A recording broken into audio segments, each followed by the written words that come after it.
అంటే ఇప్పుడు నందూస్ వరల్డ్ అంటున్నారు. వారైతే వారికి అక్కడ కంపెనీస్ ఉన్నట్టు ఏం కనబడట్లేదు. చాలామంది కూడా ఏం చెప్తున్నారంటే నందూస్ కిచెన్ ఉందంటున్నారు. నందూస్ కిచెన్‌లో ఎళ్లి ఒక ఐటీ ఎంప్లాయీ ఏం చేయగలడు?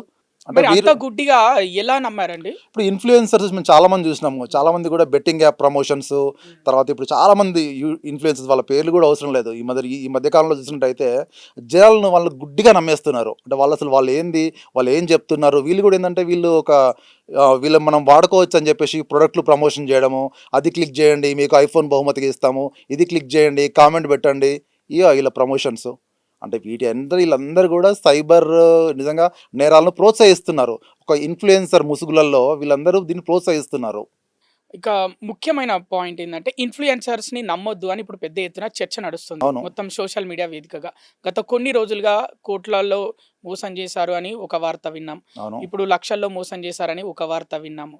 ఇప్పుడు ఇన్‌ఫ్లుయెన్సర్స్ పైన ఏమన్నా ప్రభావం చూపనుందా ఇలాంటి సంఘటనలు? డెఫినిట్‌గా అంటే ఎందుకంటే ఇప్పుడు మనం లాస్ట్ టైమ్ చూసుకున్నట్టు కూడా ఒకతను నల్గొండ యూట్యూబర్, ఒకతను బైకర్ ట్రావెల్ బ్లాగర్ కూడా చాలా బెట్టింగ్ యాప్స్ ప్రమోషన్ చేసి, తర్వాత ఒక వైజాగ్ బేస్డ్ ఒక గంగపుత్రుడు అనుకుంటా అతని పేరు నాకైతే గుర్తులేదు కానీ లోకల్ బాయ్ నాని అనుకుంటా. అతను కూడా చాలా బెట్టింగ్ యాప్స్ ప్రమోషన్ చేసి చాలా మంది చావుకు కారణమైంది వీళ్ళు.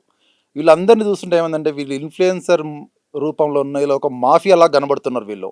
వీళ్ళు నమ్మకండి మీరు రియాలిటీ చెక్ చేసుకోండి. ఎవరైనా జాబ్ ఇస్తా అన్నప్పుడు అక్కడ యూకే లాస్ ఏందో కనుక్కోండి. యూకే రూల్స్ ఏందో కనుక్కోండి. అక్కడ ఎంప్లాయర్ యొక్క అసలు నిబద్ధత కనుక్కోండి. లేకుంటే సర్టిఫికేట్ ఆఫ్ స్పాన్సర్‌షిప్‌ని కనుక్కోండి.